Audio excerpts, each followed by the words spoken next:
A través del programa de Teleuci y por nuestros contactos con las distintas sedes de las terapias de las provincias, tuvimos información de parte de la terapia intensiva del Hospital Sepsi de Santiago del Estero, del Hospital Materno Infantil de Salta, de casos graves de dengue que tuvieron internados.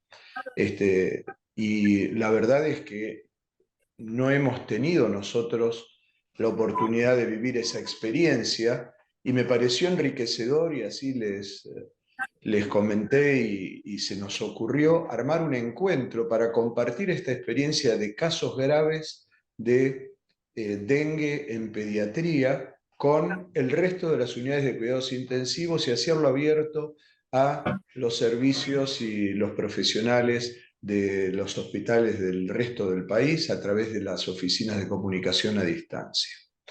Entonces, hemos armado este encuentro para que, en primer lugar, los profesionales de Santiago del Estero hagan una presentación en 20 minutos, 30 minutos de los casos más relevantes y las dificultades diagnósticas y las situaciones difíciles en que han tenido que enfrentar.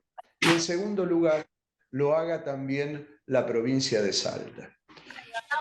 En el caso de Santiago del Estero, todo esto lo hemos armado con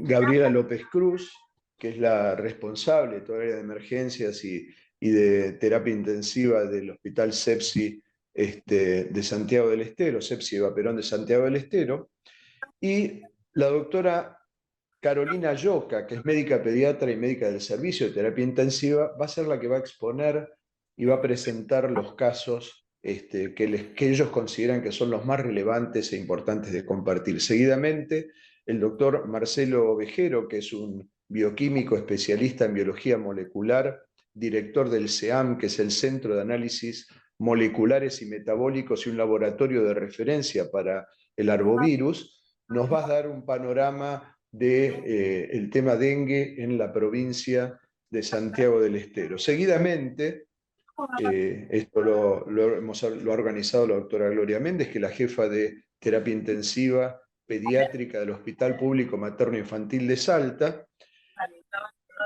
Le vamos a pedir que a la doctora Livia Zavala, jefa de pediatría del Hospital San Vicente de Paul de Orán, Salta, comparta con nosotros nuestra experiencia y va a participar también el doctor Marcelo Quipildor, especialista en infectología del mismo hospital y con mucha experiencia en enfermedades tropicales. Nosotros hemos invitado también a profesionales del servicio de infectología que van a venir en un ratito como panel reactivo y después de las exposiciones queda abierta, digamos, la sesión para que cualquiera de los participantes pueda compartir su experiencia a través del chat, hacer preguntas y formar parte de este encuentro. Lo que les voy a pedir para mejorar la calidad de la comunicación es que todos los que estén conectados cierren sus micrófonos y que queden exclusivamente abiertos aquellos de los que están exponiendo su experiencia. Bueno, Gloria y Hola, Gabriela. sí, sí, sí. Bueno, me parece que empezaría, buen día a todos, me parece que empezaría la provincia de Santiago del Estero, si le parece, como habíamos quedado. Perfecto. Sí, Muy buen bien. día. Buen Bueno, día. Ahí buenos compartimos la días. pantalla. Buenos días entonces a todos. Gracias por la invitación, por el espacio para que comentemos un poquito de nuestra situación, de los casos que hemos tenido en nuestra provincia, en nuestro servicio, que la verdad que para nosotros también ha sido algo nuevo, no solía sucedernos, no hemos tenido estos casos de dengue con tanta gravedad en años previos, así que también ha sido un desafío para nosotros en ir actualizándonos, ir revisando guías e ir viendo cómo mejorar el manejo de estos pacientes. Más que nada como para recordarle al auditorio que el dengue es una enfermedad viral transmitida por un vector que es un mosquito, se transmite a través de la picadura del mosquito. Tenemos 4 serotipos y que es una enfermedad que transita en 3 fases, una fase febril que dura aproximadamente 4 o 5 días, en donde predominan síntomas generales como fiebre general, artralgia, mialgia, y una vez que se supera entre el quinto, sexto, séptimo día, comienza una fase crítica de la enfermedad, que es en donde muchas son las que generalmente terminan concurriendo al hospital requiriendo internación o incluso de la terapia intensiva. Posteriormente, al octavo, noveno día, tenemos la fase de recuperación y también tenemos una clasificación entre, según la gravedad de la presentación, en un dengue sin signos de alarma, que es el caracterizado principalmente por fiebre, de 2 a 7 días de evolución, con náuseas, vómitos, exantema, cefalea, mialgias, artralgias, petequias y leucopenia.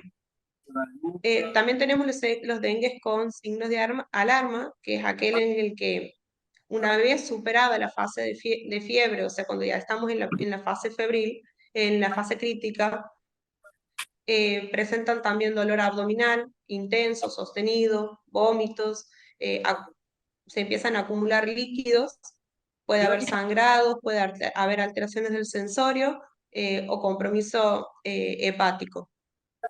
Y por último, el dengue grave, que es el dengue que además cursa con un shock, con un sangrado grave o con compromiso grave de órganos. Los dos últimos son cuadros que requieren internación. El dengue con signos de alarma para un monitoreo continuo en una sala de observación, y el dengue grave generalmente en cuidados críticos.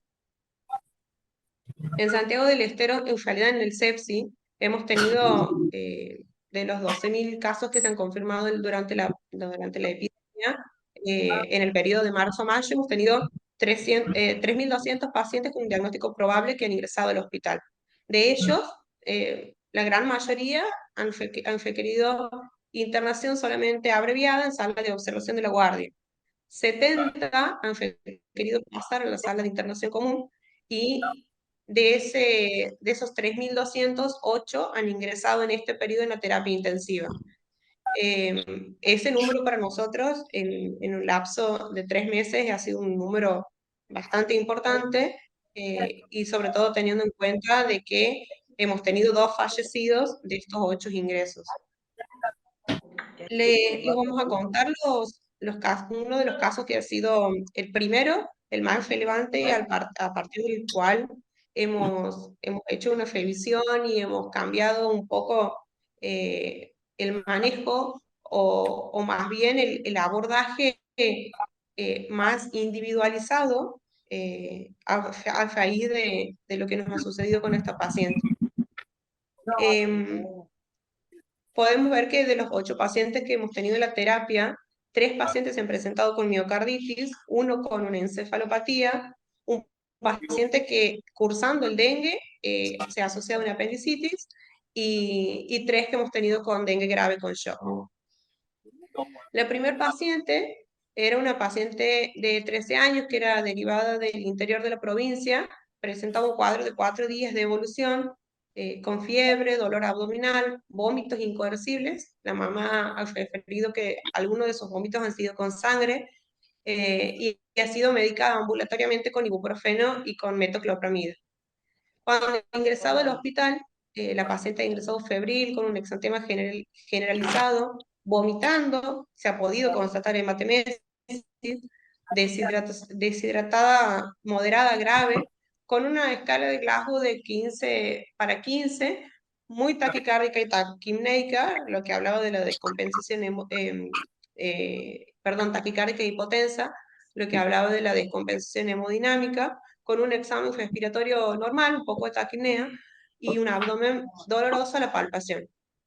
En guardia se han realizado expansión con solución fisiológica, y al ver que no mejoraban los signos de shock, se ha iniciado con una infusión de noradrenalina y ha pasado a cuidados intermedios. En cuidados intermedios se inicia el protocolo de hidratación para dengue, que nos estábamos guiando del protocolo del Ministerio de Salud, en donde se infunden 10 mililitros por kilo por hora de Finger lactato, con controles a la hora o 2 horas del hematocrito y de las plaquetas para ir viendo las tendencias. A las 12 horas del ingreso continuaba con signos de shock descompensado, con signos de sobrecarga hídrica, edema generalizado, por lo que se decide la ventilación invasiva y pasa a la terapia intensiva. La terapia intensiva, a raíz del shock descompensado, requiere mayor infusión de inotrópicos, mayor dosis de adrenalina, de noradrenalina. Se constata un descenso importante en las plaquetas, de 90.000 a 23.000, aunque ya no tenía sangrados activos, o por lo menos no se los veía, y el hematocrito sí se mantenía similar al del ingreso, que eran 35%. Con esto se ha permanecido con el mismo plan de hidratación, o sea, el Finger a 10 mililitros kilo hora con el que venía de cuidados intermedios. En realidad, a las horas del ingreso, se le hace el primer ecocardiograma en donde se ve el compromiso cardiovascular con una fracción de eyección de un 38%. La paciente continuaba con inestabilidad hemodinámica, shock refractario de catecolaminas. Se seguía haciendo soporte con inotrópicos. A las 24 horas, en el control de la función cardiovascular del ecocardiograma, vemos que disminuye aún más la función ventricular, con una fracción de eyección del 28%, y un ProBNP, que es el primer registro de enzimas cardíacas que hacemos, con 47.000 para un valor normal que es hasta 100. La paciente en las primeras 24 horas de internación presenta balances extremadamente positivos, con poliurias marcadas, una falla cardíaca importante, por lo que se decide iniciar levosimendan y diuréticos, tratando de revertir la sobrecarga hídrica que tenía. En este momento también decidimos rotar la hidratación de Finger lactato a un coloide, en este caso la albúmina. A las 24 horas, la paciente continúa en shock descompensado. Se realiza un nuevo ecocardiograma de control con una fracción de acortamiento del 10%, balances que continuaban muy positivos con escasa diuresis, y finalmente presenta un paro cardíaco que no responde a la RCP avanzada. Dentro de los laboratorios que hemos realizado, ante la sospecha del dengue, vemos que el antígeno era positivo, tenía una IgM negativa, y finalmente se aísla el serotipo DEN1 por PCR. El resto de los laboratorios, los hemocultivos y las cirugías para los virus cardiotropos nos han dado negativos. También vemos que en realidad hemos tenido una caída muy brusca de las plaquetas en el primer día, pero después ha estado bastante estable el recuento de plaquetas, y la paciente no presentaba signos de sangrados activos. A raíz de esta paciente, es que nosotros hemos revisado un poco la literatura sobre la miocarditis por dengue, que es una infección, una manifestación de las más graves de la enfermedad. Lo más frecuente es que aparezca curse de forma asintomática y que se resuelva espontáneamente.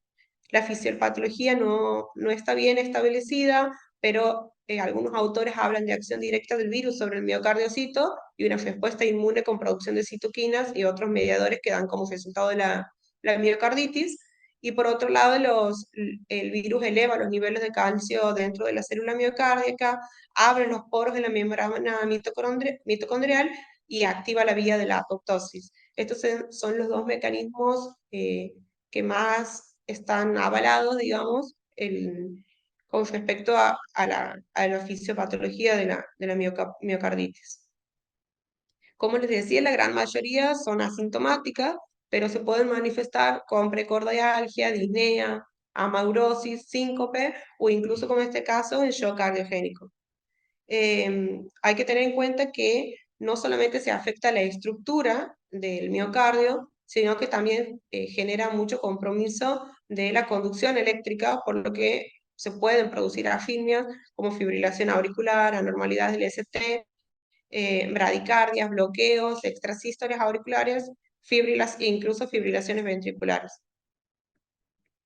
El diagnóstico es puramente sintomático, nos apoyamos en el electrocardiograma, pero en realidad el gol estándar es el metro imaginológico con el ecocardiograma y las enzimas cardíacas, que son las que realmente nos demuestran el daño plasmado en el cambio bioquímico.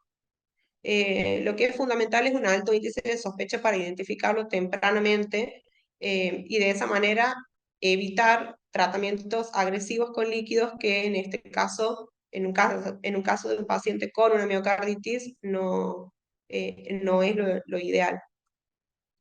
El manejo es justamente el control del ingreso de líquidos para evitar la sobrecarga. Hay guías que avalan la mejoría clínica con la administración de inmunoglobulina y de pulsos de corticoides, y también tener en cuenta el uso de coloides como la albúmina en el caso de la hidratación. A nosotros esta paciente nos ha generado la discusión a raíz de que nos veníamos guiando de los algoritmos, de las guías del Ministerio de Salud, en donde en casos de dengue grave se recomendaba la infusión a 10 mililitros kilos en una hora de Finger e ir controlando, y si no hay mejoría bioquímica del hematocrito de las plaquetas, continuar con la hidratación hasta que mejoren, o en caso de que haya un sangrado activo, reponer los hemoderivados.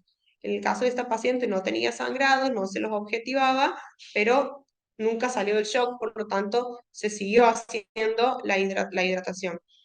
De aquí que nosotros decíamos, bueno, son guías, tenemos que tener, digamos, ampliar un poco y hacer una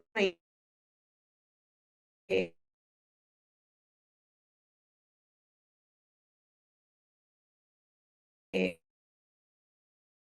eh, y tener alto índice de sospecha de la miocarditis para poder tratarla como tal. Guías propias que en realidad lo que hace es más que nada una recomendación un poco más individualizada del volumen, conocerlo tempranamente al shock, administrar coloides en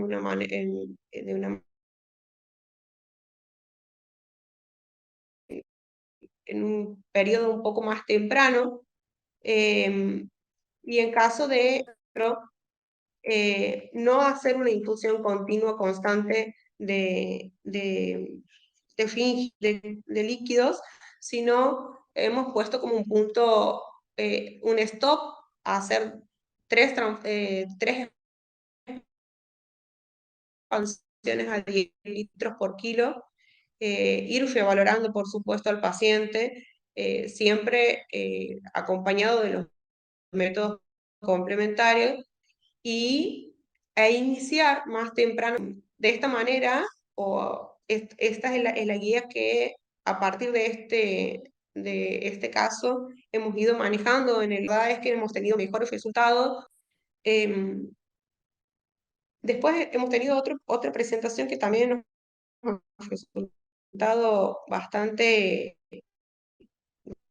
raro, o para nosotros infrecuente, de una paciente de 9 años que había iniciado el 10 de marzo con vómitos, diarrea, fiebre de 72 horas de evolución. Tenía un epidemiológico por nexo de dengue positivo porque sus papás ambos tenían serologías positivas para dengue.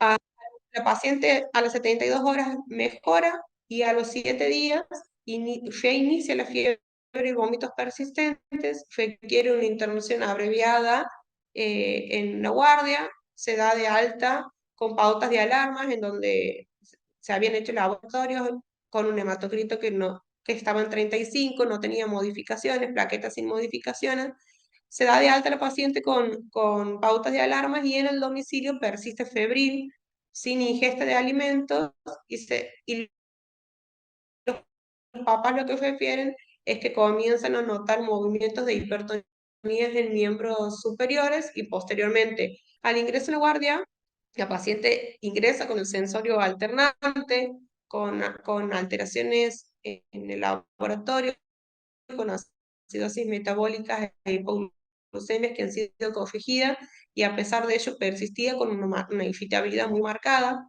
Se sospecha de dengue grave con compromiso encefálico y se inicia con el plan de hidratación.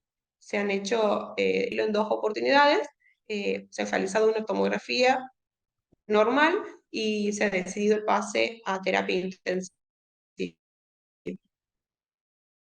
En terapia intensiva, la paciente estaba hemodinámicamente estable con una suficiencia respiratoria, pero tenía una marcada irritabilidad, alteración, una alternancia en la que la irritabilidad era realmente muy llamativa, tanto para el equipo como para su propia familia, que decía que la desconocía. Y ya empezamos a notar en la internación edema bipalpebral, un exantema generalizado, petequias en miembros inferiores y en el tórax. Se ha dejado la hidratación con Finger ya siguiendo nuestro protocolo. A las 12 horas del ingreso tiene una marcada caída del Glasgow, por lo que se decide ventilarla y se asume el cuadro como una encefalitis secundaria al dengue. Se realiza una punción lumbar, no tiene, en donde, como pueden ver, no está alterado, no tiene valores alterados. A las 24 horas, una nueva tomografía, como para valorar edema cerebral, en donde estaba normal, y decidimos después de 24 horas en ventilación y con pseudoanalgesia, proceder al winning de sedación y despertarla a la paciente. Se extuvo a las 24 horas y al despertarse continuaba con el compromiso del sensorio marcado, bien importante, predominantemente irritable y un nistagmus horizontal que ha persistido incluso hasta que la paciente ha salido del servicio. También asociado a cuando ha empezado a deambular una marcha inestable. En ella también los cultivos del líquido cefalorraquídeo han sido negativos, en los virológicos negativos, la PCR para dengue en líquido cefalorraquídeo negativa, y sí hemos tenido la IgM positiva en el suero. Al cuarto día de la internación pasa a sala de cuidados comunes y presenta durante la internación convulsiones subintraantes con retroversión ocular de 5 minutos de duración, con cianosis, palidez generalizada, que revierten con una dosis de lorazepam y posteriormente queda con difenidantoína de mantenimiento. No repite nuevos episodios y se indica la alta al 6º día de internación con seguimiento por neurología, quedando pendiente por imposibilidad técnica de haberle realizado el electroencefalograma y la resonancia magnética. Aquí, revisando un poco de la encefalopatía, lo que hemos podido recabar es que las manifestaciones neurológicas del dengue tienen un amplio abanico que van desde una neuritis, encefalitis, meningitis, meningoencefalitis, ACV o incluso Guillain-Barré. Es más común de presentarse en regiones endémicas, la incidencia varía según la región entre un 0,5 y un 5%, y también existen controversias acerca de los signos o de la fisiopatología de la infección por dengue y la causa de la alteración neurológica. Algunos autores refieren infección directa del virus en el tejido nervioso, otros una disfunción asociada a fallas en órganos extraneurales, y la presencia y circulación constante de los mediadores inflamatorios sistémicos o de metabolitos aumentados por la infección que modulan la función neurológica.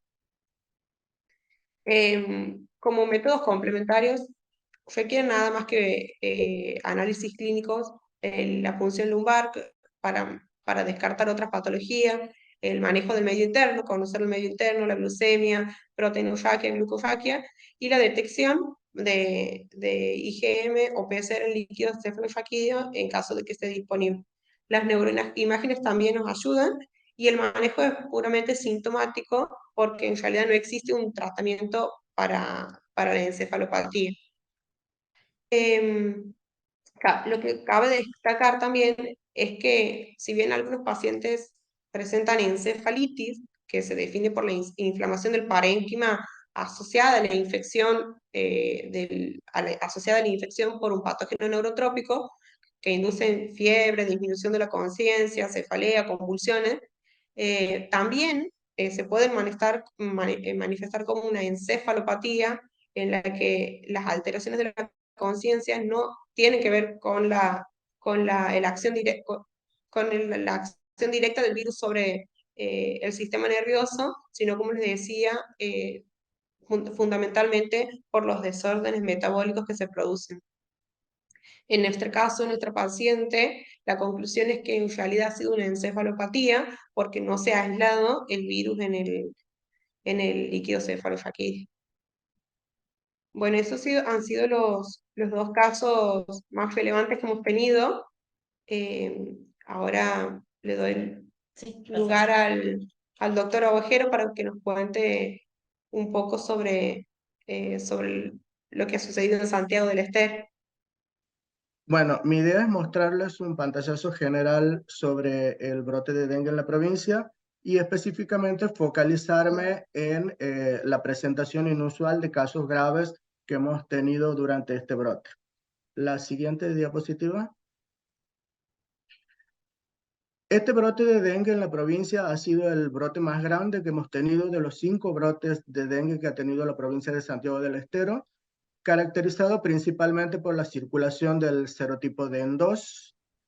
Este serotipo no había circulado en nuestra provincia en ninguno de los brotes anteriores y además durante este brote también se introdujo la circulación del serotipo DEN1 a partir de casos importados de la zona limítrofe con Santa Fe. Por lo tanto, en un tiempo que transcurrió el brote tuvimos circulación de ambos serotipos, pero predominó casi en un 80% la circulación del serotipo DEN2. La siguiente diapositiva. En esta diapositiva muestro 3 características principales de este brote inusual de dengue en la provincia. La primera es que los brotes anteriores en nuestra provincia siempre se habían iniciado en los meses de marzo, fines de marzo, y solamente habían durado hasta los primeros días del mes de mayo. En este caso, el brote se inició muy tempranamente en las primeras semanas epidemiológicas del mes de enero. Fue el brote más grande, casi con 12.000 casos confirmados por laboratorio y por nexo epidemiológico. Y la otra característica inusual, que el brote se extendió casi hasta la semana 30, es decir, hasta los primeros días del mes de agosto. La siguiente diapositiva. Bien. Este brote de dengue afectó todo el territorio principal con cocirculación de ambos serotipos, DEN1 y DEN2. El serotipo DEN1 circuló en la zona limítrofe con la provincia de Santa Fe y las localidades más afectadas en nuestra provincia fueron los departamentos Capital y Banda y un departamento en particular, Choya, con las ciudades frías, que tuvo su primer brote también inusual de dengue. Durante este brote se presentaron varios casos con formas graves de dengue y tuvimos 5 casos fallecidos documentados por dengue. En estos casos fallecidos, de los 5 casos que tuvimos, 3 tuvimos acceso al estudio del material cadavérico de autopsias de los casos y pudimos documentar la presencia del genoma viral en diferentes órganos, corazón, vaso, hígado y pulmón. De esta forma, 3 de estos casos se pudieron confirmar como muertes certificadas por dengue. La siguiente.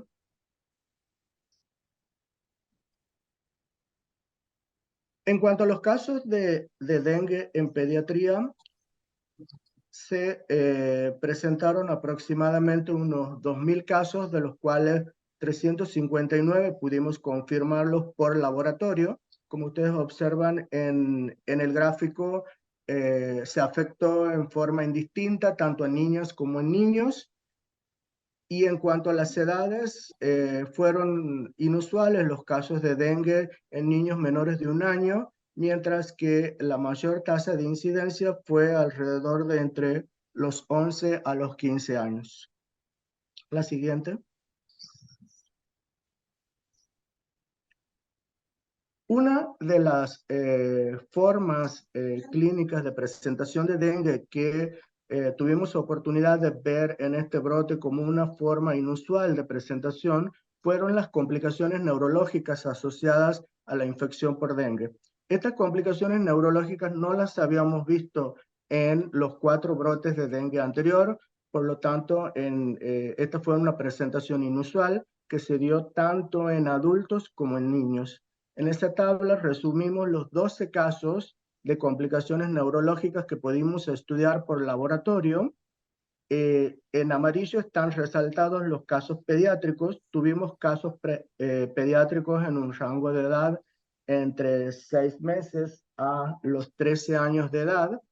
En todos estos casos, la manifestación neurológica predominante fue de encefalitis, meningitis, y en los adultos la manifestación predominante fue un síndrome de Guillain-Barré.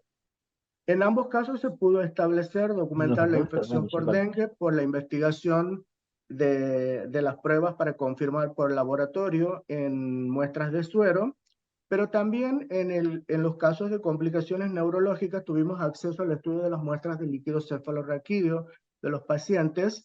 Es importante resaltar que en los casos de encefalitis y meningitis que se presentan durante un brote de dengue, es importante descartar todas las otras causas probables de meningitis y encefalitis, sean virales o bacterianas.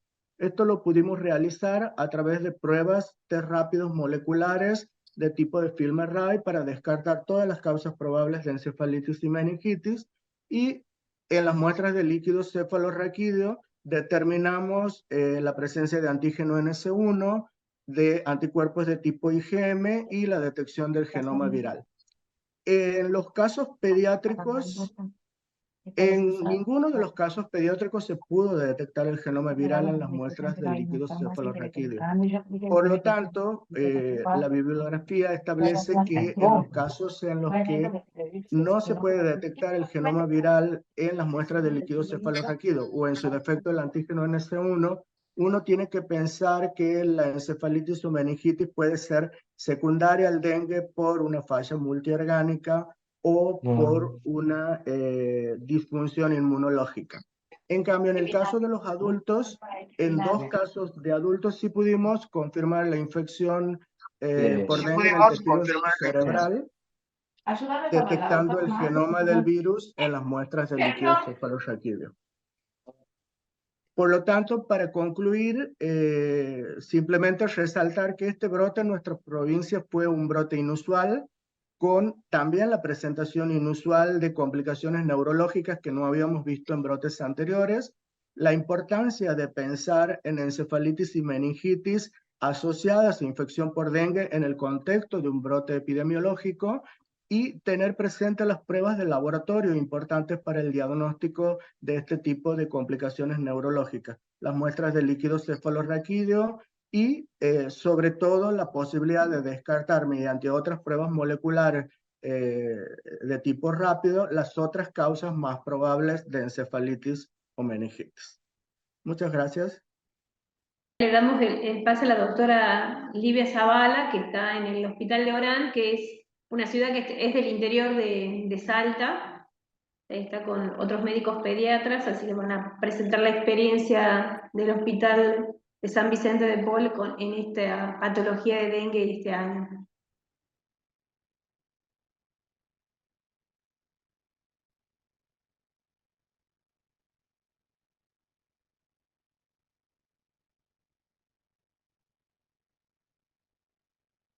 Sí.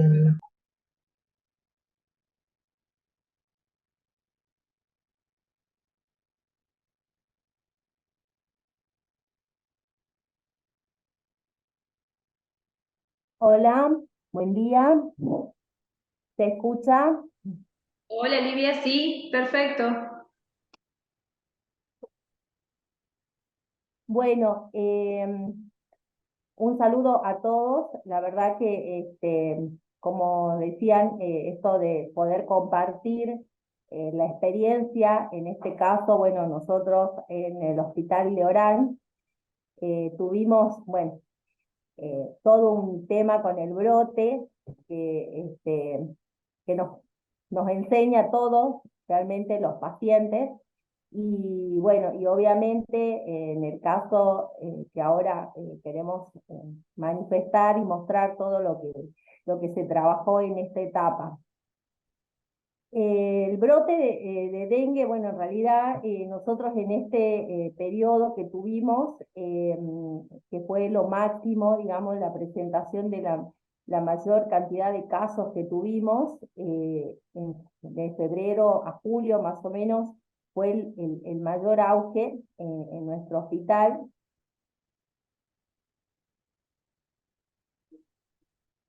Nosotros, la verdad, hicimos, bueno, toda esta presentación para hacer referencia, sobre todo, a lo que nosotros nos pasó en cuanto al dengue grave, que fueron la mayoría de los pacientes que se internaron. Acá, bueno, figuran 49 pacientes. De estos, nosotros tuvimos 16 con policerositis que hicieron la presentación del dengue grave en nuestro hospital. Y bueno, con síndrome menincio tuvimos 4, en realidad fueron pocos, y el resto en realidad fueron de otras presentaciones, digamos, que requirieron criterios de internación.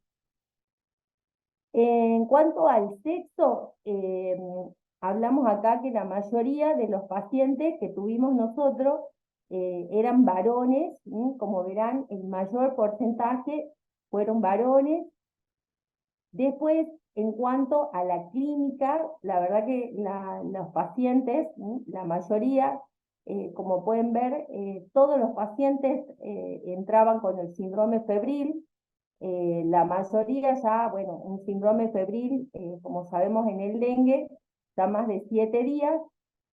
Estos pacientes tenían a su vez, pueden observar en general otras sintomatologías que fueron menos frecuentes, pero todo en cuanto a los síntomas que nosotros podemos encontrar: el dolor retroocular, el dolor abdominal, la cefalea, náuseas, bueno, el prurito, que generalmente ya siempre lo vemos más en un estadio final, mialgias, vómitos, bueno, con el cuadro de también síndrome menincio, con toda la sintomatología de cefalea, vómito, fiebre, fotofobia, que fueron estos 4 pacientes, artralgias, diarrea, y bueno, y en general el síndrome hemorragíparo, que lo que más se encontró fue el epíctasis.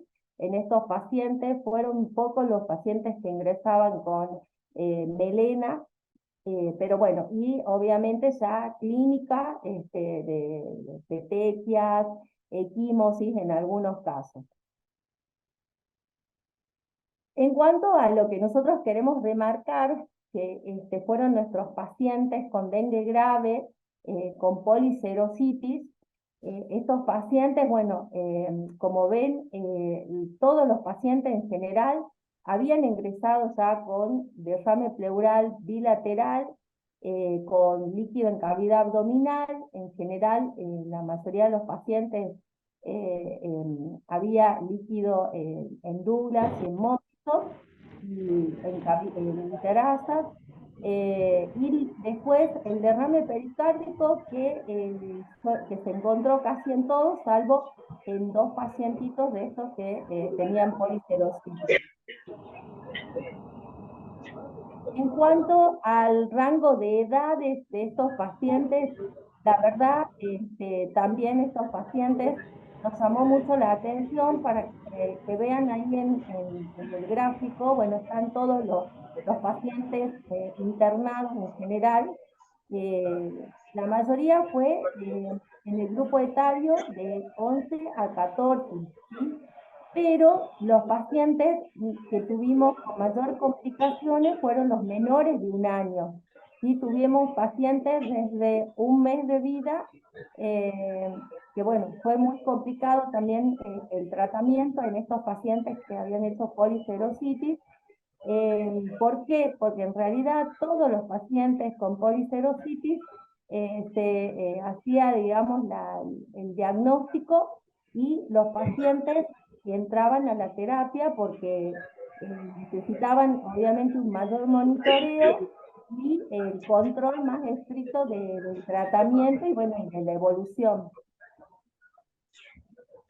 En cuanto a lo que nosotros pudimos realizar, en realidad en cuanto a los métodos complementarios, todos los pacientes que ingresaban, bueno, ya obviamente se hacía la mayoría ya ingresaba con una sospecha diagnóstica por el síndrome febril y por el nexo en general, y el paciente ya ingresaba con un laboratorio, con hemograma, glucemia, función renal, ionograma, porque la mayoría de estos pacientes también, como decíamos, presentaban cuadros de vómitos y diarrea.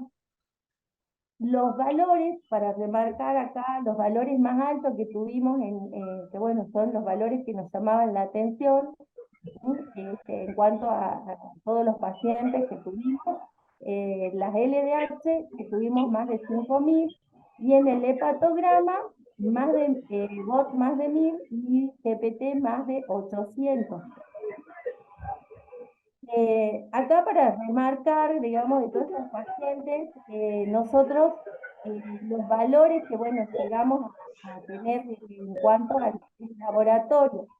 Por ejemplo, remarcando en el hematocrito, que sabemos, bueno, la hemoconcentración.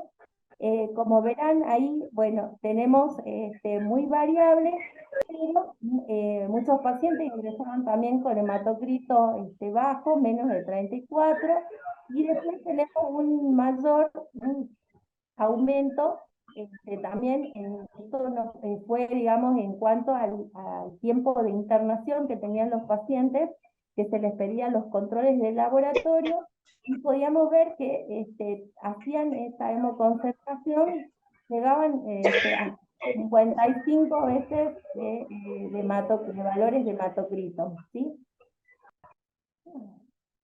En cuanto a lo que son los valores de plaquetas, la verdad, como verán, acá las plaquetas, también nosotros, para remarcar que se ponía un criterio de internación en estos pacientes con síndrome febril y la plaquetopenia. ¿Sí? Teníamos el protocolo, un punto de corte de 50.000 plaquetas. Estos pacientes ya los asumíamos como criterio para internarlo y controlar la evolución. Acá en esta gráfica, bueno, podemos ver que en realidad hay un menor porcentaje de los pacientes que tenían menos de 5.000 plaquetas.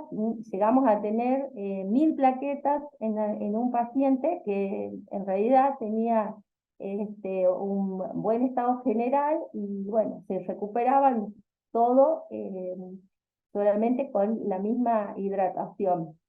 Después tenemos en una columna donde ven de 25.000 a 75.000, que bueno, fue como el mayor porcentaje que tuvimos.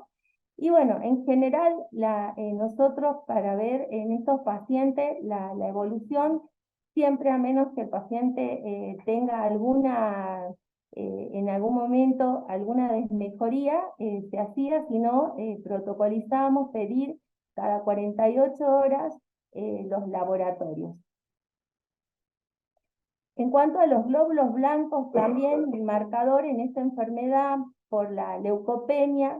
Las leucopenias, bueno, acá nosotros teníamos pacientes con laboratorios normales, por ahí ven que hemos tenido pacientes con más de 10.000, entre 5.000 y 10.000, y bueno, el mayor porcentaje era el paciente que tenía menos de 5.000 de glóbulos blancos, y bueno, y llegamos a tener pacientes hasta con 1.000 blancos.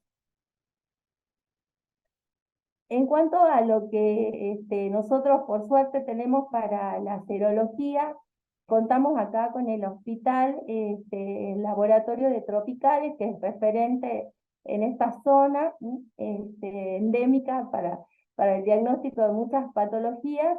Entonces podíamos contar con el laboratorio.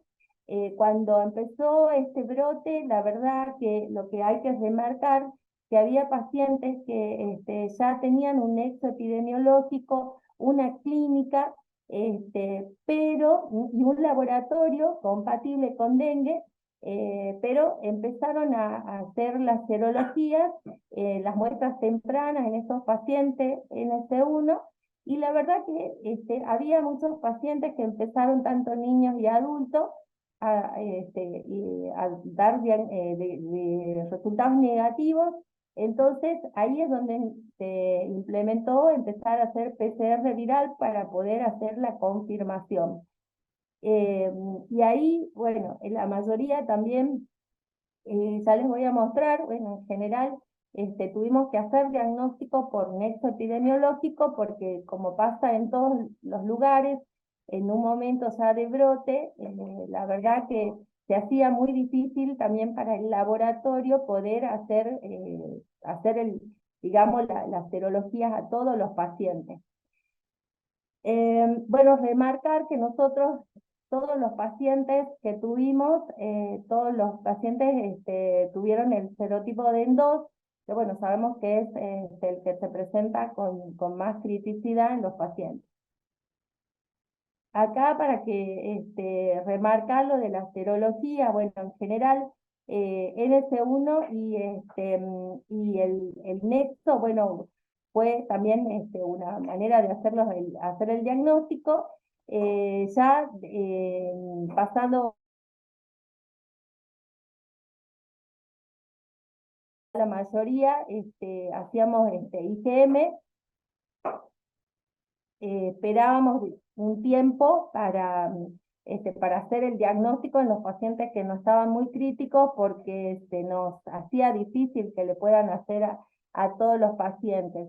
Solamente, bueno, priorizamos en los pacientes que por ejemplo, en estos casos de policerositis, se priorizaba pedirle la muestra temprana, y bueno, porque eran ya los pacientes de mayor condición crítica.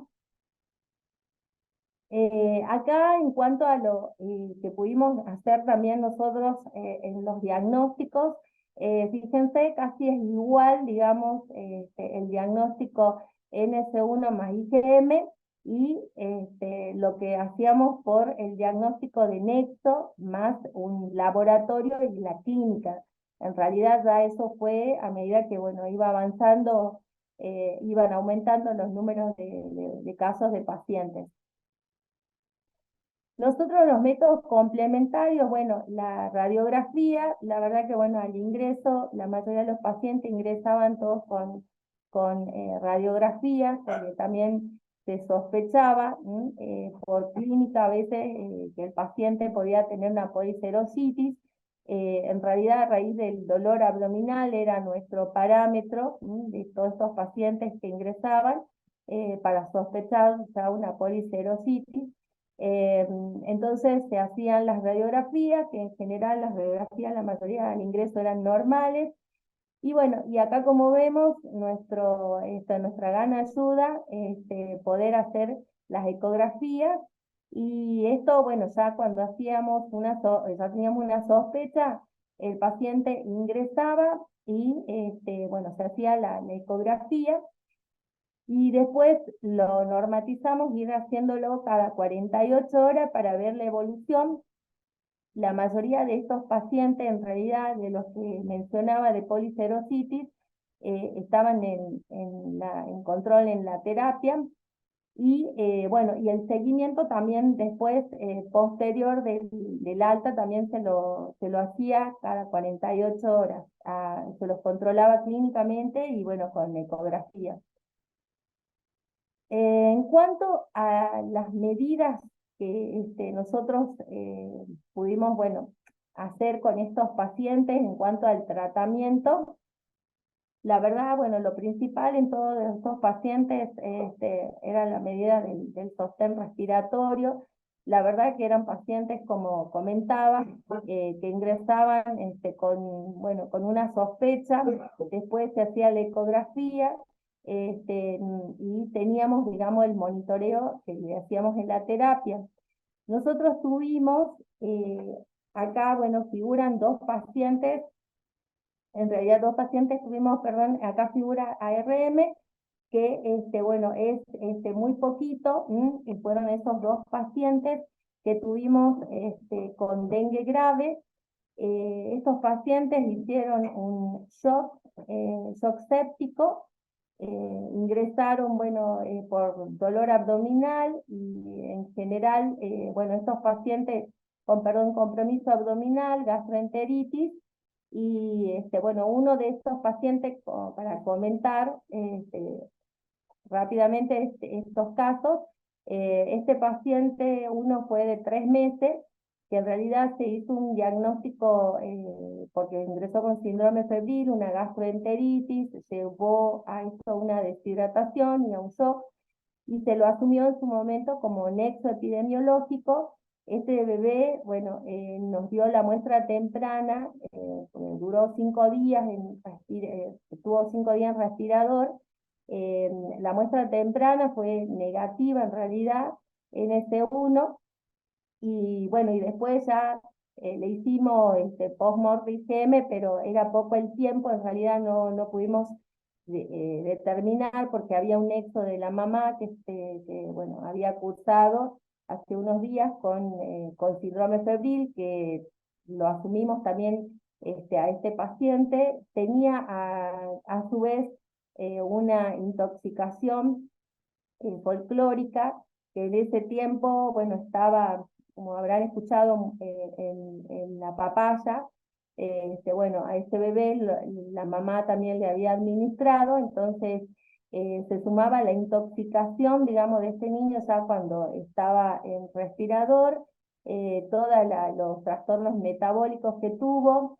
Este paciente, bueno, nosotros hicimos en general hasta se hizo una punción evacuadora, porque hizo un derrame pleural masivo, derrame pericárdico, y en algún momento, bueno, fue muy difícil manejar el distrés respiratorio. Bueno, obviamente todos los cultivos después de este paciente fueron negativos, pero se lo asumió como por nexo. Y otro paciente que tuvimos en respirador, que también, bueno, un paciente de 7 meses, que tenía una comorbilidad, era un paciente con un retraso madurativo, tenía también un piebot, era un genético, digamos, en estudio, un bebé que también ingresó por un cuadro infeccioso al respirador. En el transcurso, a los 2 días, bueno, tiene una descompensación desde lo respiratorio, y se hace, bueno, se hace el control con ecografía, y bueno, y se halla la policerositis en este paciente. Tuvo más tiempo, tuvo más de una semana en respirador. Bueno, también tuvo este paciente una infección bacteriana asociada, una infección urinaria, más, bueno, el dengue grave, el shock séptico. Este paciente requirió inotrópicos. Bueno, hicimos todo el sostén del paciente, digamos, en el respirador, y bueno, este paciente sí se le pudo hacer el diagnóstico por IgM, y falleció después de una semana. Bueno, estos fueron, digamos, los pacientes que en general tuvimos de gravedad, que fueron los dos que fallecieron. Y el resto, bueno, de los pacientes, hubo un pacientito en BNI que tuvo una buena evolución, que fue un paciente de 1 mes incluso, que tuvo todas estas repercusiones del laboratorio que yo marqué en un momento. Fue el paciente que nos llamó la atención, porque bueno, tuvo esta repercusión de más de 5.000 de LDH, la GOT, GPT altísima, y fue el que más bajo tuvo sus glóbulos blancos, pero fue un paciente que estuvo casi 4 o 5 días en BNI, tuvo también un compromiso abdominal, y la verdad que el paciente después tuvo muy lenta la evolución, pero se recuperó muy bien después del alta. En cuanto a todo lo que son las medidas generales, bueno, ahí mencionar los antibióticos, que en realidad en este caso fueron solamente 2 pacientes que tuvieron agregado un cuadro de infección urinaria. Bueno, los antipiréticos, que sabemos todos, el paracetamol, el protector gástrico, que nosotros en general optimizamos porque todos estos pacientes tuvieron varios días hasta poder alimentarse, así que priorizamos el protector gástrico con omeprazol. Bueno, los antieméticos todos los pacientes recibieron, y nutrición parenteral, que fueron solamente 3 pacientes que en realidad, bueno, eran pacientes grandes, incluso pacientes mayores de 12 años, los que necesitaron nutrición parenteral. Y bueno, en la hidratación, nosotros la verdad, el paciente lo tratamos siempre con la hidratación, digamos, basal. No fueron pacientes que en general necesitaron una hiperhidratación. La verdad que los pacientes que teníamos en respirador, estos pacientes sí tratamos de llegar, digamos, a un balance más neutro o más negativo, en realidad no pasar más de líquido. Y bueno, la verdad que no, en los pacientes, el resto de los pacientes tuvimos buena respuesta, y bueno, hicimos, digamos, ese hincapié al mantener la hidratación justa para el paciente. En cuanto a la evolución que tuvieron estos pacientes, la verdad, los pacientes, hubo solamente, como decía, 2 pacientes fallecidos, y bueno, y el resto de los pacientes tuvimos mucho tiempo de internación en estos pacientes con policerositis, por ejemplo, siempre más de una semana. En cuanto a toda la recuperación, recibieron poco tiempo, sí, de oxigenoterapia, pero el mayor compromiso que tuvieron todos con policerositis fue el cuadro abdominal, ¿sí? Al que llevamos, digamos, mucho tiempo para que se puedan recuperar. Y la verdad que los pacientitos con síndrome meningo, por ejemplo, que bueno, en otra presentación habían comentado este cuadro neurológico que también se presenta en el dengue, nosotros en estos pacientes, estos pocos pacientes, tuvimos por suerte, fue muy rápida la recuperación de todo el cuadro. Si bien todos los pacientes que ingresaban, se sospechaba primero un cuadro bacteriano, la verdad, tenían toda esta sintomatología, se hacía tomografía, punción lumbar, bueno, en general todos estos pacientes no se les encontró en el líquido cefalorraquídeo, pero sí después se esperó para hacerle la IgM, y dieron, bueno, ya ahí positivo.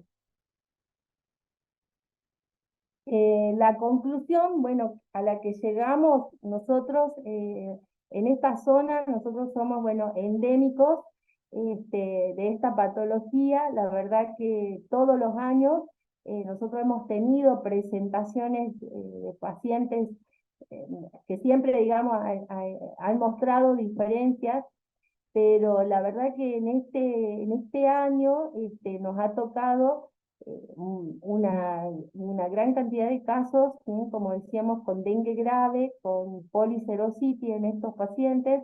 Eso sí bueno, tuvimos que reformular nuevos protocolos internos, en realidad, para ir viendo con el paciente el tratamiento en realidad. Y bueno, y hicimos esto de los controles ecográficos, que ya cuando hacíamos la sospecha, al ingreso ya se hacían las ecografías, y de ahí determinábamos dónde internábamos al paciente. Y después, bueno, también lo seguimos al paciente, seguimos después de la internación. Como dije, estos pacientes nos llevó un tiempo hasta que se recuperaron realmente bien, digamos, una buena recuperación, porque muchos pacientes salieron con tratamiento de protector gástrico, bueno, controlar una dieta hepatoprotectora, y más en los pacientes pequeños, que a veces, bueno, en los menores de 1 año se le daba el alta, todavía persistía, digamos, la serositis, en general. Lo que vimos que lo primero que mejoraban, por suerte, era el derrame pericárdico, después el derrame pleural, y en lo último que el paciente, digamos, se recuperaba y que ya no había líquido, era en cavidad abdominal. Bueno, este es nuestro sector de la terapia acá en Orán. Y bueno, el grupo de trabajo, ahí faltan algunos, pero bueno, queríamos agradecer por haber permitido que presentáramos nuestra experiencia y bueno, y compartirla. La verdad que es bueno y es muy productivo para todos. Gracias.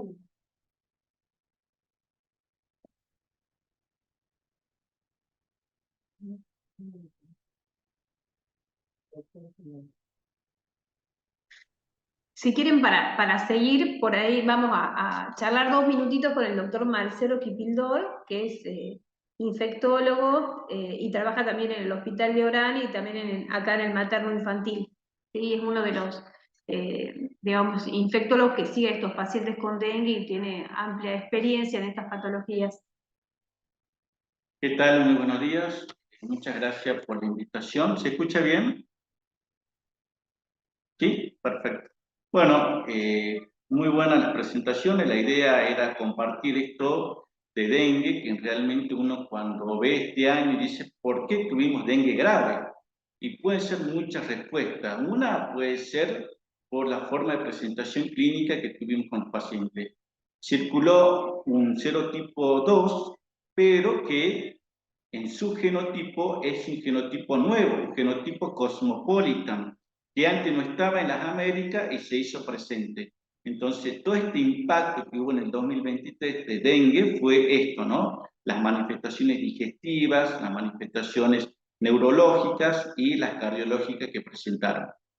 En cuanto a las presentaciones de formas graves, que la hizo la doctora de Santiago del Estero, hizo 2 formas graves, ¿no? Por un lado, la que nosotros conocemos como visceralización de virus dengue, que es lo que es el compromiso del sistema nervioso central y compromiso cardiológico. Y luego también entendiendo que las formas graves de la enfermedad también es la extravasación plasmática, que le explicó la doctora Livia a través de la policerositis. Entonces, el dengue grave se divide en 3. La primera manifestación es la extravasación plasmática, que es la forma más frecuente de la enfermedad de dengue grave. La segunda es la antigua clasificación del dengue hemorrágico, que es la forma hemorrágica de dengue. Y la tercera es la visceralización de virus dengue. Entonces, en lo que vimos hoy en las presentaciones, realmente fue un dengue muy agresivo y también teniendo a huéspedes vulnerables como son los niños y adolescentes que nunca tuvieron contacto con virus dengue, y de esa forma uno razona que la presentación de estos casos fue por dengue grave, ¿no? Y como muy bien lo hizo Santiago del Estero, hizo ese triángulo, vio como la forma de presentación, formas asintomáticas o leves son mayores, pero sí las formas graves son ese 5% que uno siempre detalla en la presentación. Es decir, que el dengue tiene un 80% de asintomático, un 15% de forma leve moderada y ese 5% que es la forma grave en cuanto a la presentación de enfermedad. Creo que ha resumido todo esto, lo que hemos visto en la presentación de los casos clínicos y de lo que hizo la doctora Livia al hablar de la policerositis, que es la extravasación plasmática. No Me sé gustaría, preguntarle un poco a Marcelo, porque bueno, el Hospital de Orán viene hace años trabajando con el tema dengue, entonces por ahí, ¿cómo ustedes se organizan en la guardia? Porque tienen todo un flujograma y algoritmo con estos pacientes. Sí, Salta se caracteriza por tener un plan de contingencia, es decir, que empieza el 1 de noviembre y termina el 31 de mayo. Y en ese plan de contingencia están los consultorios de febriles, que es la época en que empieza a tener esto, lo que es la vigilancia de síndromes febriles agudos. Recordemos que el dengue es un cuadro febril agudo, entonces la implementación de los consultorios febriles agudos, eso un poco nos da la alerta si va a venir dengue o no. Pero, como vos sabés, Gloria, en Orán también circula hantavirus, leptospirosis, rickettsiosis, que también son entidades de febriles agudos y que hay que tenerlos presentes en los diagnósticos diferenciales cuando uno ve un paciente con un síndrome febril agudo. Creo que el impacto que también ha tenido virus dengue, y me olvidé de contarle, es la presentación de transmisión vertical. En nuestro hospital, el materno infantil, tuvimos 6 casos con transmisión de la madre al niño, que en épocas de brotes se logra ver esto, ¿no? Así que la vigilancia en las embarazadas y sobre todo lo que hace neonatología, tener en cuenta que la presentación de dengue de transmisión vertical está presente cuando ocurren estos brotes como hemos tenido en el 2023.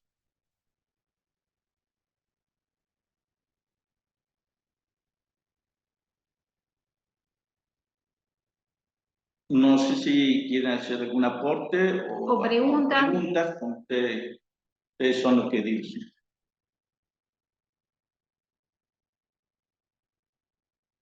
No se escucha. No se escucha, estás muteada.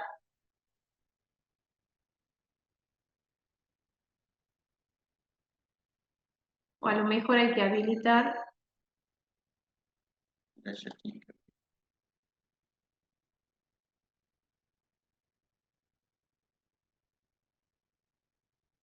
No se escucha. A ver ahora. Ahí te desbloqueé.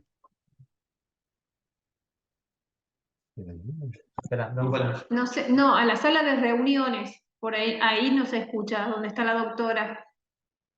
Está muteada.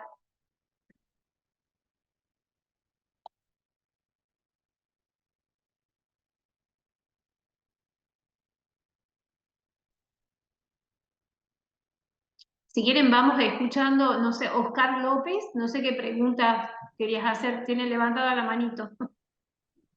¿Cómo les va? Buen día, no sé si me escuchan. Sí, perfecto.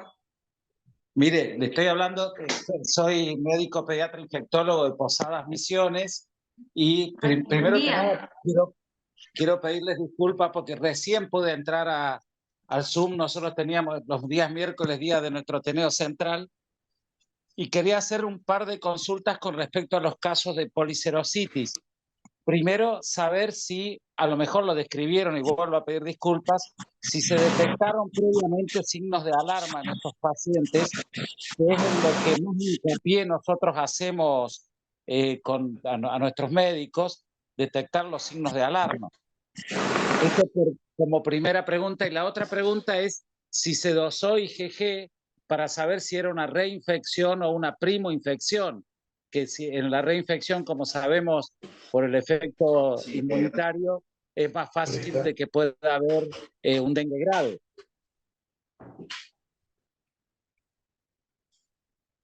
Si Livia, ¿querés contestar o querés que conteste el doctor Marcelo? Ustedes manejan ese tema. Hola, sí, los signos de alarma, seguro, lo que yo comentaba, todos estos pacientes ya tenían un síndrome febril en curso.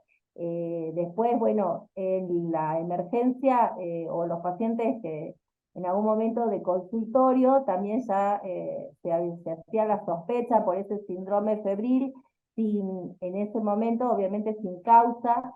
Y la edad del paciente, bueno, nosotros, por ejemplo, 3 días de síndrome febril, ya se pedía un laboratorio, se pedía una radiografía, se buscaba, digamos, el foco, y en un momento ya eran todos los pacientes, ¿sí? Porque ya había un nexo epidemiológico, entonces todos los pacientes, al pedirle los estudios, nosotros ya hacíamos un diagnóstico, pero en general todos estos pacientes con policerositis, recién las complicaciones las teníamos bueno, ya cuando el paciente estaba internado, pero sí, se hacía hincapié en toda la población en general a los signos de alarma, y los signos de alarma en general lo que sí era, digamos, remarcar las lesiones en piel,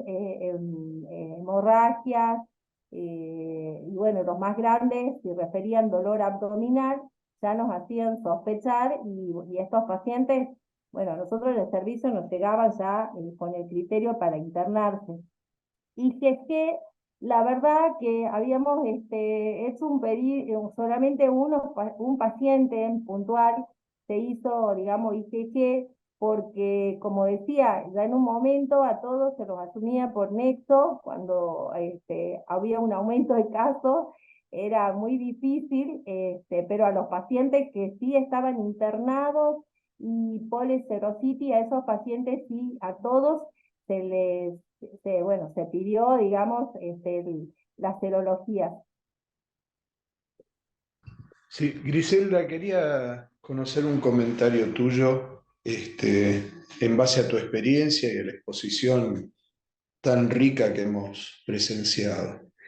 Bueno, ante todo, saludarlos, felicitarlos por la presentación, y muy interesante que se presente dengue grave, porque lo que vamos a ver, como decía recién Marcelo, cada vez más frecuentemente con la evolución de los próximos brotes, que cada vez, por supuesto, van a ser más altos, con más heterogeneidad de serotipos, entonces cada vez nos vamos a ver más de cerca con estas formas graves. Pero quizás uno de los puntos más importantes, lo que ya se estuvo comentando, pero me parecía que estar un paso adelante en esto es lo que marca la diferencia, que es que en realidad los pacientes con dengue no tendrían que morirse, ¿sí? Entonces es muy importante que cuando hay un buen manejo de dengue, estos pacientes no tendrían que morirse. Y para eso, el reconocimiento de lo que se decía recién, ¿no? De los signos de alarma, o sea, estar todo el tiempo trabajando con ese 90% de los pacientes que se manejan en forma ambulatoria, y por supuesto con el personal de salud que los atiende, haciendo el reconocimiento de estos pacientes para que rápidamente, si tienen signo de alarma, se internen, se hidraten y se reconozcan este paciente que tiene o no que entrar a la terapia intensiva, donde, como ya se comentó, el tratamiento es de sostén, y saber qué cosas no hay que hacer, ¿no? Eso, bueno, ya está bastante claro en las charlas que dieron del OPS, OMS, donde, bueno, el uso de corticoides, gamma globulina, bueno, un montón de cosas que son innecesarias,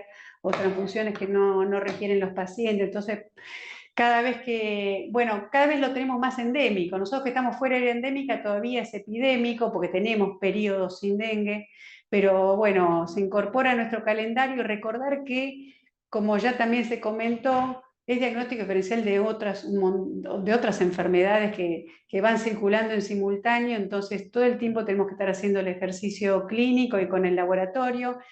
Y este año, bueno, además se agregó chikungunya, que desde el punto de vista práctico se tiene que manejar como dengue, después veremos si es uno u otro, entonces realmente el panorama se va como complejizando, vamos teniendo probablemente más formas graves, entonces tenemos que estar con un buen entrenamiento constante del personal de salud, recordando las medidas de prevención, y sobre todo eso que es predictor, que es el tema de los signos de alarma. Así que, bueno, excelentes las presentaciones, y excelente que se compartan, porque en el compartir uno va aprendiendo, y sobre todo los que están trabajando en estos momentos, en los momentos de epidemia donde hay tantos pacientes, donde todo se empieza a mezclar, entonces separar y priorizar, y sabiendo que la mayoría son asintomáticos o muchos de esos pueden manejarse en forma ambulatoria, tener en cuenta que los signos de alarma es lo que a nosotros nos abre la puerta de ese paciente que tiene potencialidad de complicarse, y que nosotros tendríamos que tratar de evitar de que, por supuesto, que se muera, ¿no? Muchas gracias. Y como dice Eti Martínez, Griselda, ¿no? Ir delante de los signos de alarma, ¿no? Tratar de anticiparnos que aparezcan, y para eso no hay hasta el momento ningún antiviral que te ayude, solamente líquido, líquido, líquido y más líquido, porque así es dengue. Es lo que nosotros aprendemos, y sobre todo mantener ese contexto de los signos de alarma. ¿Cuáles son? Para repasar: dolor abdominal, vómito frecuente, cualquier descenso de plaquetas, hepatomegalia y algún signo de sangrado. Fíjense en que la fiebre no está, porque muchas veces uno lo confunde.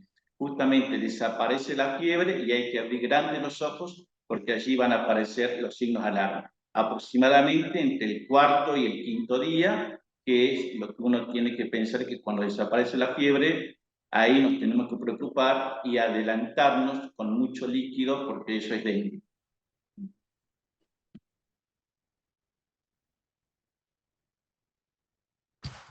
No sé si está conectado todavía el doctor Ovejero. Si es así, quería preguntarle si ellos buscaron virus también en sistema nervioso central en los casos de los, digamos, en la anatomía patológica y los hallazgos.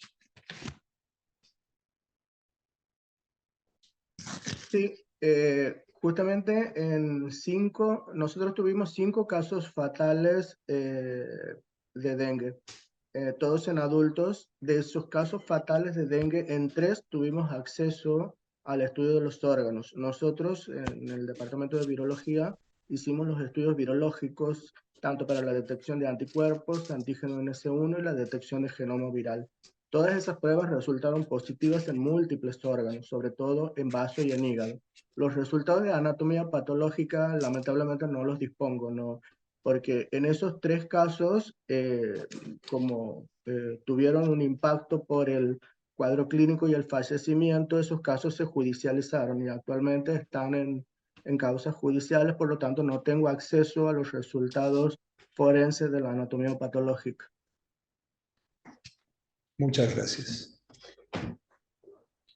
Igualmente el periodo virémico es corto, y el pasaje al sistema nervioso central también tiene un periodo corto. Entonces uno, cuando busca encefalitis, no solamente busca tener la PCR positiva, que a veces, si es muy precoz, lo encontramos, pero a veces lo que nos ayuda en eso obviamente es el contexto epidemiológico y la IgM, que puede dar positiva en el líquido cefalorraquídeo.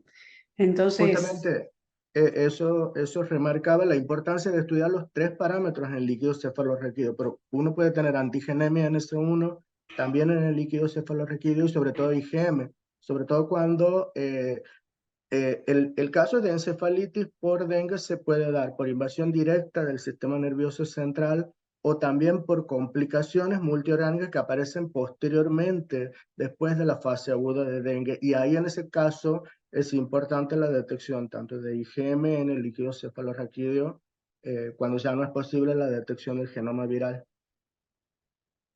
Y otra cosa que quería aportar a lo que decía el doctor López, que él preguntaba si se habían estudiado los resultados, las pruebas de IgG para ver infecciones secundarias en estos casos graves. Nosotros en nuestra provincia, en los casos graves, hemos podido documentar que ninguna ha sido una infección secundaria, ni en los casos fallecidos ni en los casos de encefalitis. A pesar de que este brote para nosotros era la primera introducción del serotipo DEN2. Todos los brotes anteriores habían sido por serotipo DEN1, por lo tanto había un riesgo alto de infecciones secundarias. Es importante recalcar que las formas graves de dengue no siempre van asociadas a infecciones secundarias. Hay que pensar también en formas graves de dengue, sobre todo en encefalitis, en infecciones primarias. Eso es muy bueno lo que dice Marcelo, porque uno siempre dice que la segunda infección por dengue va a ser la forma grave, y eso lo tenemos que sacar también. Si bien puede ser la segunda infección forma grave, pero no olvidemos que, como muy bien lo puso en énfasis, y sobre todo con diagnóstico de laboratorio, es tener en cuenta que las formas graves se pueden presentar en la prima infección. Entonces, amplía más el panorama, y sobre todo la preocupación esto de tener en cuenta los signos de alarma. Esto es muy importante porque hace que también eviten formas graves de enfermedad. Buen dato, Marcelo. Sí, muchísimas gracias por la respuesta. En realidad nosotros también en nuestra experiencia, los pacientes graves, con dengue grave que hemos tenido, todos han sido como una primoinfección, o por lo menos en los que hemos estudiado no hemos constatado que haya habido una reinfección. Pero sí hacemos hincapié mucho a nuestros médicos de guardia de emergencia y a los médicos en los centros de atención primaria sobre lo que recién recalcaban ustedes, que es sobre los signos de alarma, que es, como decía el doctor Kipildor, es el que nos va a decir en que empiecen a tomar agua, empiecen a tomar líquidos. Incluso los pediatras les decimos que saquen las necesidades basales de ese niño con la fórmula que todos los pediatras sabemos, y le decimos a los papás como exigiéndoles deben tomar tanta cantidad de líquido. A su vez le decimos, y ya no lo podemos exigir eso, deben orinar por lo menos 3 o 4 veces por día y deben ser orinas claras, y con esos datos de monitoreo casero podemos saber si el paciente está con extravasación de líquido o evitar la extravasación de líquido fundamentalmente. Tres cositas importantes, como dice el doctor. Tomar la presión arterial, tomar la frecuencia cardíaca y el ritmo diurético. Son 3 pilares importantes que me va a determinar si ese paciente hace falta la internación. Un paciente hipotenso, un paciente taquicárdico, un paciente oligúrico, se queda en el hospital a hidratarse.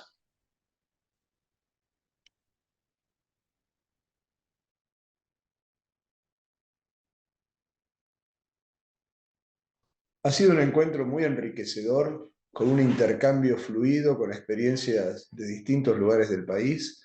Lamentablemente estamos un poco excedidos en el tiempo que habíamos solicitado para la conectividad, así que bueno, queda igual abierta la oportunidad para hacer un segundo encuentro si fuera necesario, y les recuerdo que todo este encuentro ha sido grabado, va a ser editado y va a estar disponible libremente en el canal de YouTube de OCD Telesalud Garrahan. Así que oportunamente voy a compartirles el link para que puedan acceder, pero la verdad es que les agradezco muchísimo la participación, digamos, cómo han trabajado el tema y cómo hemos podido compartir esta experiencia a lo largo del país. Muchísimas gracias a todos. Gracias, hasta luego. Hasta luego, buen día.